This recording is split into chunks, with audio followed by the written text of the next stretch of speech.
Hello friends, स्वागत है आपका मेरे YouTube channel books world with Priyanka में। चलिए आज हम आगे बढ़ाते हैं मुंशी प्रेमचंद जी की लिखी कहानी अनाथ लड़की। प्रस्तुत है इसका पार्ट 2। सेठ जी के बड़े बेटे नरोत्तम दास कई साल तक अमेरिका और जर्मनी की यूनिवर्सिटियों की खाक छानने के बाद इंजीनियरिंग विभाग में कमाल हासिल करके वापस आए थे। अमेरिका के सबसे प्रतिष्ठित कॉलेज में उन्होंने सम्मान का पद प्राप्त किया था। अमेरिका के अखबार एक हिंदुस्तानी नौजवान की इस शानदार कामयाबी पर चकित थे। उन्हीं का स्वागत करने के लिए बंबई में एक बड़ा जलसा किया गया था। इस उत्सव में शरीक होने के लिए लोग दूर दूर से आए थे। सरस्वती पाठशाला को भी निमंत्रण मिला और रोहिणी को सेठानी जी ने विशेष रूप से आमंत्रित किया। पाठशालों में हफ्ते तैयारियां हुई। रोहिणी को एक दम के लिए भी चैन न था। यह पहला मौका था कि उसने अपने लिए बहुत अच्छे अच्छे कपड़े बनवाए। रंगों के चुनाव में वह मिठास थी, काट छाट में वह फबन जिससे उसकी सुंदरता चमक उठी। सेठानी कौशल्या देवी उसे लेने के लिए रेलवे स्टेशन पर मौजूद थी। रोहिणी गाड़ी से उतरते ही उनके पैरों की तरफ झुकी, लेकिन उन्होंने उसे छाती से लगा लिया और इस तरह प्यार किया कि जैसे वह उनकी बेटी है। वह उसे बार बार देखती और आंखों से गर्व और प्रेम टपक पड़ता था। इस जलसे के लिए ठीक समुद्र के किनारे एक हरे भरे मैदान में लंबा चौड़ा शामियाना लगाया गया था। एक तरफ आदमियों का समुद्र उमड़ा हुआ था, दूसरी तरफ समुद्र की लहरें उमड़ रही थी। गोया वह भी इस खुशी में शरीक थी। जब उपस्थित लोगों ने रोहिणी बाई के आने की खबर सुनी तो हजारों आदमी उसे देखने के लिए खड़े हो गए। यह तो वही लड़की है जिसने अब की शास्त्री की परीक्षा पास की है, जरा उसके दर्शन करने चाहिए। अब इस देश की स्त्रियों में ऐसे रत्न मौजूद हैं। भोले भाले देश प्रेमियों में इस तरह की बातें होने लगी। शहर की कई प्रतिष्ठित महिलाओं ने आकर रोहिणी को गले लगाया और आपस में उसके सौंदर्य और उसके कपड़ों की चर्चा होने लगी। आखिर मिस्टर पुरुषोत्तम दास तशरीफ लाए। हालांकि वह बड़ा शिष्ट और गंभीर उत्सव था, लेकिन उस वक्त दर्शन की उत्कंठा पागलपन की हद तक जा पहुंची थी। एक भगदड़ सी मच गई। कुर्सियों की कतारें गड़बड़ हो गई। कोई कुर्सी पर खड़ा हुआ, कोई उसके हत्थों पर।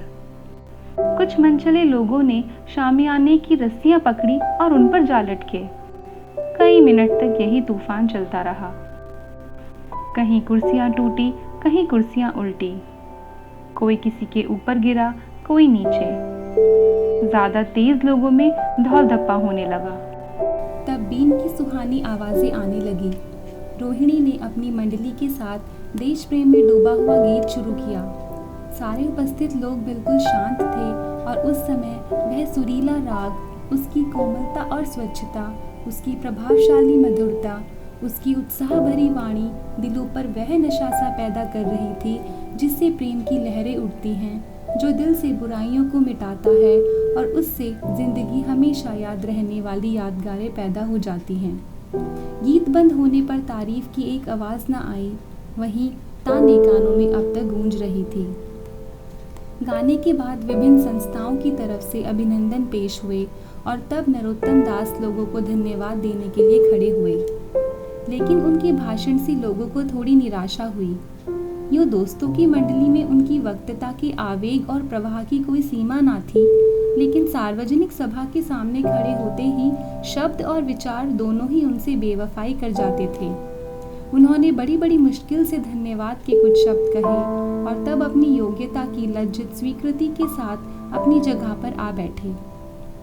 कितने ही लोग उनकी योग्यता पर ज्ञानियों की तरह सर हिलाने लगे। अब जलसा खत्म होने का वक्त आया। वह रेशमी हार जो सरस्वती पाठशाला की ओर से भेजा गया था, मेज पर रखा हुआ था। उसे हीरो के गले में कौन डाले? प्रेसिडेंट ने महिलाओं की पंक्ति की ओर नजर दौड़ाई। चुनने वाली आंख रोहिणी पर पड़ी और ठहर गई। उसकी छाती धड़कने लगी, लेकिन उत्सव के सभापति के आदेश का पालन आवश्यक था। वह सर झुकाए हुए मेज के पास आई और कांपते हाथों से हार को उठा लिया। एक क्षण के लिए दोनों की आंखें मिली और रोहिणी ने नरोत्तम दास के गले में हाथ डाल दिया। दूसरे दिन सरस्वती पाठशाला के मेहमान विदा हुए, लेकिन कौशल्या देवी ने रोहिणी को ना जाने दिया। बोली, अभी तुम्हें देखने से जी नहीं भरा, तुम्हें यहाँ एक हफ्ता रहना होगा। आखिर मैं भी तो तुम्हारी माँ हूँ। एक माँ से इतना प्यार और दूसरी माँ से इतना अलगाव। रोहिणी कुछ जवाब न दे सकी। यह सारा हफ्ता कौशल्या देवी ने उसकी विदाई की तैयारियों में खर्च किया। 7वें दिन उसे विदा करने के लिए स्टेशन तक आई। चलते वक्त उससे गले मिली और बहुत कोशिश करने पर भी आंसुओं को ना रोक सकी। नरोत्तम दास भी आए थे। उनका चेहरा उदास था। कौशल्या ने उनकी तरफ सहानुभूतिपूर्ण आंखों से देखकर कहा, मुझे यह तो ख्याल ही ना रहा, रोहिणी क्या यहाँ से पूना तक अकेली जाएगी? क्या हर्ज है, तुम ही चले जाओ, शाम की गाड़ी से लौट आना। नरोत्तम दास के चेहरे पर खुशी की लहर दौड़ गई, जो इन शब्दों में ना छिप सकी। अच्छा, मैं ही चला जाऊंगा।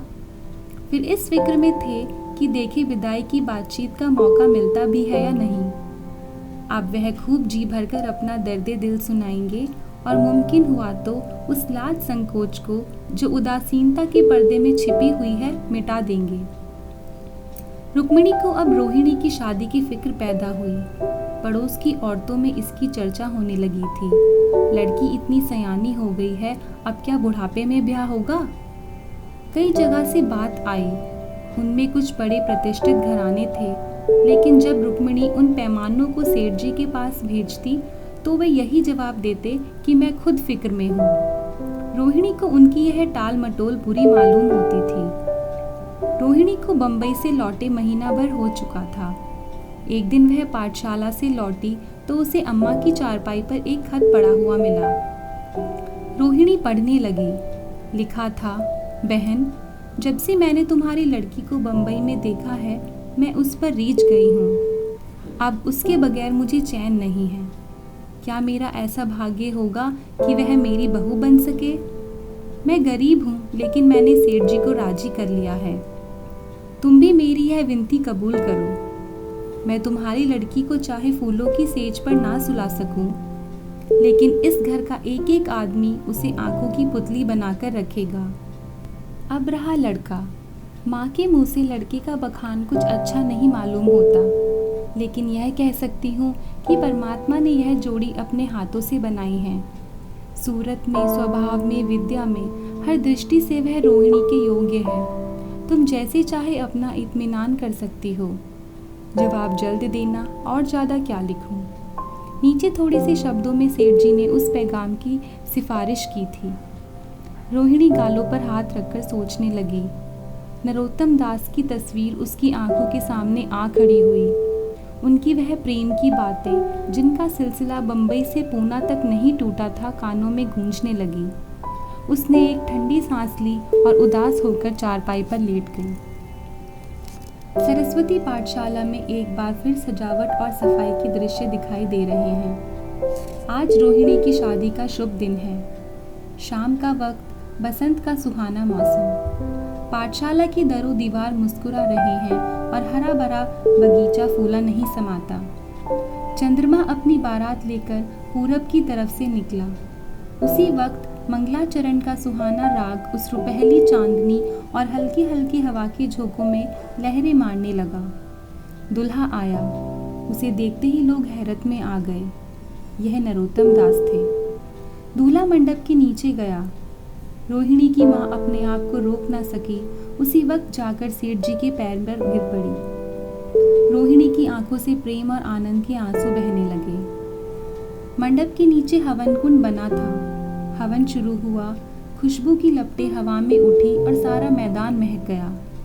लोगों के दिलो दिमाग में ताजगी की उमंग उत्पन्न हुई। फिर संस्कार की बारी आई।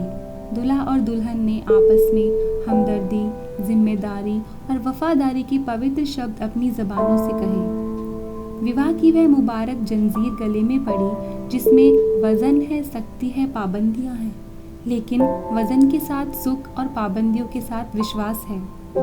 दोनों दिलों में उस वक्त एक नई बलवान आत्मिक शक्ति की अनुभूति हो रही थी। जब शादी की रस्में खत्म हो गई तो नाच गाने की मजलिस का दौर आया।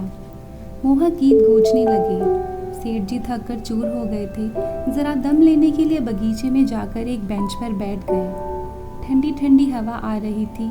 एक नशा सा पैदा करने वाली शांति चारों तरफ छाई हुई थी। उसी वक्त रोहिणी उनके पास आई और उनके पैरों से लिपट गई। सेठ जी ने उसे उठाकर गले से लगा लिया और हंसकर बोले, क्यों, अब तो तुम मेरी अपनी बेटी हो गई।